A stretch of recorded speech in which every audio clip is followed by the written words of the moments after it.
Hello friends, आपका स्वागत है अपने यूट्यूब चैनल ऐसे स्टडी जोन में। आज हम आपके लिए मोस्ट इम्पॉर्टेंट क्वेश्चन लेकर आए हैं पर्यावरण के।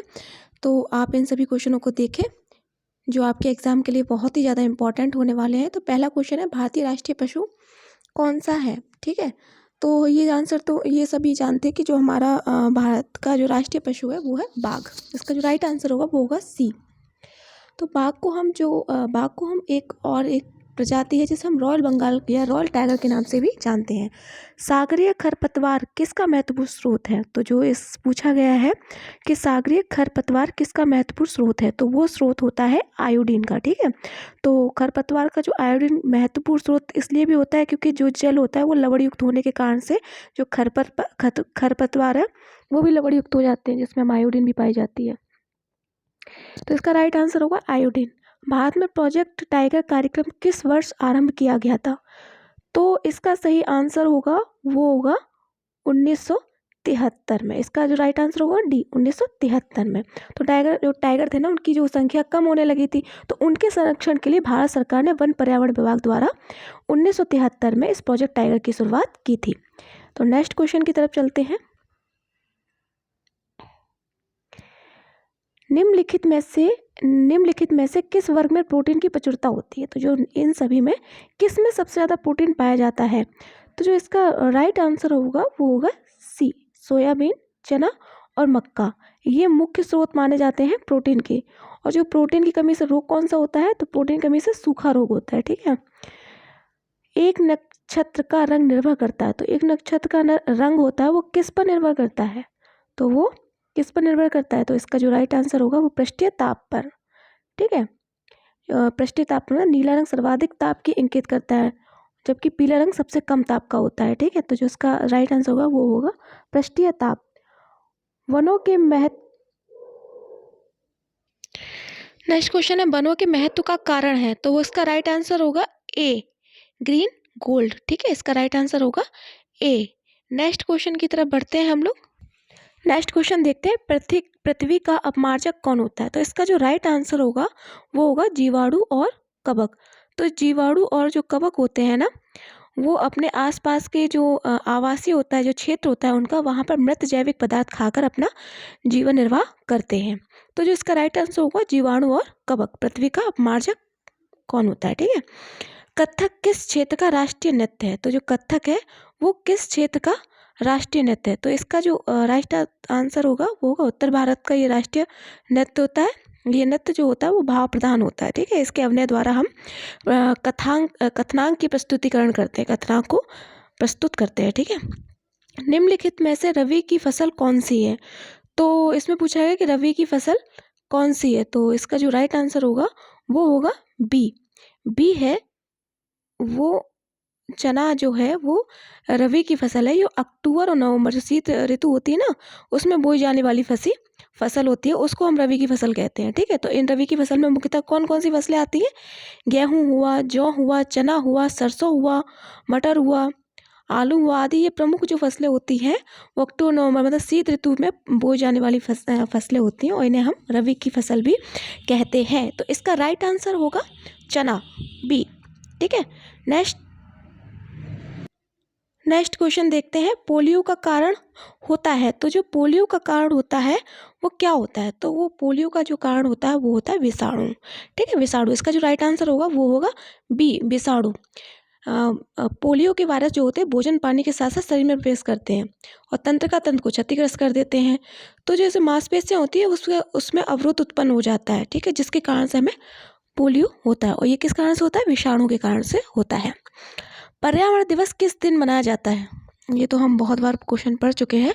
तो इसका जो राइट आंसर होगा वो होगा 5 जून। तो 5 जून को हम पर्यावरण दिवस मनाते हैं, और ये 1972 में स्कॉटलैंड में आयोजित किया गया था, और तब से लेके अभी तक ये 5 जून को ही मनाया जाता है पर्यावरण दिवस।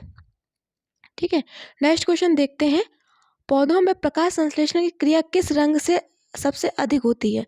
तो पौधों में प्रकाश संश्लेषण की जो क्रिया होती है वो किससे सबसे अधिक होती है? तो इसका जो राइट आंसर होगा वो होगा सी, लाल रंग से।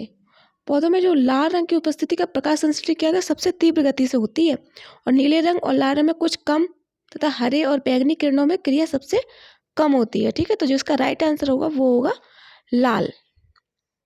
क्या होगा इसका राइट आंसर? लाल। नेक्स्ट क्वेश्चन की तरफ चलते हैं। नेक्स्ट क्वेश्चन, भिंडी में पाया जाता है, तो भिंडी में क्या पाया जाता है? तो इसका राइट आंसर क्या होगा? इसका राइट आंसर होगा फास्फोरस। तो फास्फोरस होता है वो भिंडी में पाया जाता है। तो फास्फोरस हुआ विटामिन ए, विटामिन सी, तो ये सभी हैं, ये सभी प्रचुर मात्रा में भिंडी में पाए जाते हैं। तो जिसका जो राइट आंसर होगा वो होगा ये सभी। ठीक है, तो इसमें क्या क्या पाया जाता है? Phosphorus, vitamin A, vitamin C, ये सभी होते हैं वो भिंडी में पाए जाते हैं। भारत में फलों में अंतर्गत सर्वाधिक क्षेत्र हैं। भारत में फलों के अंतर्गत सर्वाधिक क्षेत्र किस चीज़ के हैं? तो जो इसका राइट आंसर होगा वो होगा सी। आम का जो आम है उसकी खेती सर्वाधिक क्षेत्र में की जाती है। उत्तर भारत, आंध्र प्रदेश, इसकी खेती सर्वाधिक की जाती है। ठीक है, तो भारत में फलों के अंतर्गत सर्वाधिक क्षेत्रफल होगा वो होगा आम का। इसका राइट आंसर होगा सी। पर्यावरण को बचाने के लिए चिपको आंदोलन का संबंध किस राज्य से है? तो चिपको आंदोलन का संबंध किस राज्य से बताया गया है? तो इसका जो राइट आंसर होगा वो होगा डी, उत्तराखंड से। ठीक है, तो उत्तराखंड में ये चिपको आंदोलन शुरुआत हुई थी 1973 में, और किसके द्वारा?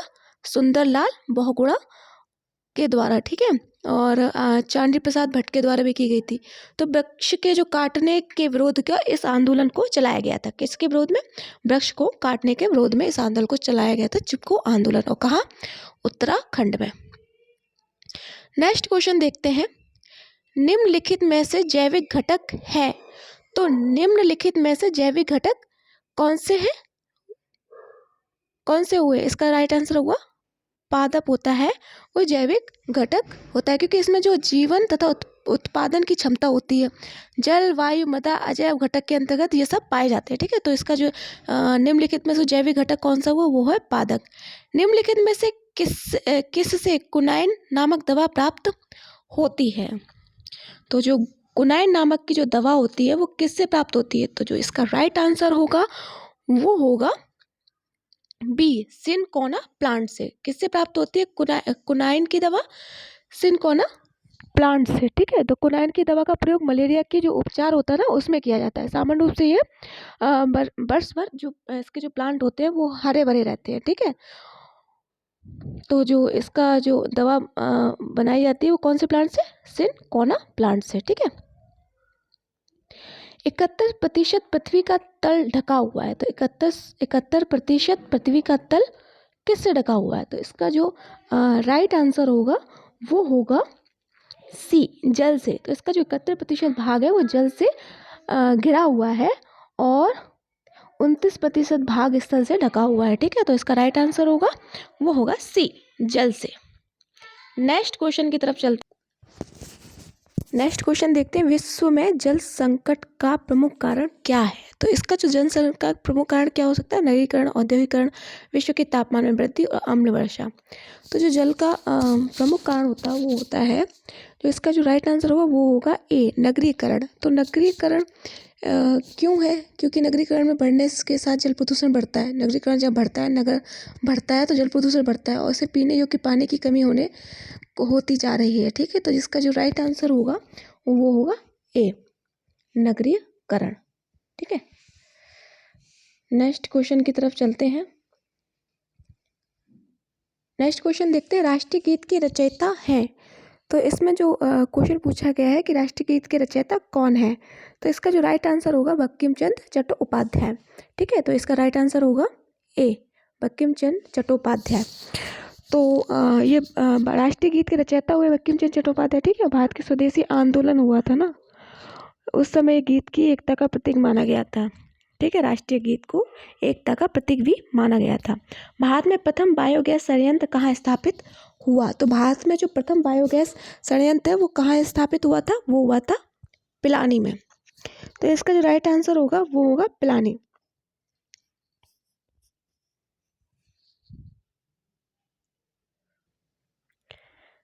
सॉरी, मैंने इसका आंसर गलत बता दिया। तो भारत का प्रथम बायोगैस जो था वो दिल्ली में स्थापित किया गया था। ठीक है, तो नेक्स्ट क्वेश्चन देखते हैं हम लोग। डेसिबल निम्नलिखित में से किससे मापने की इकाई है? डेसिबल है वो किसे मापने की इकाई है। तो इसका जो राइट आंसर होगा वो होगा बी, जो ध्वनि है उसे मापने की इकाई होती है डेसिबल। ठीक है, ये ध्वनि की तीव्रता को मापती है। नेक्स्ट क्वेश्चन की तरफ हम बढ़ते हैं। नेक्स्ट क्वेश्चन देखते हैं, कौन सा रासायनिक उर्वरता का उदाहरण नहीं है। तो जो इसका रासायनिक उर्वरता का जो उदाहरण है वो कौन सा नहीं है, वो होता है कंपोस्ट खाद।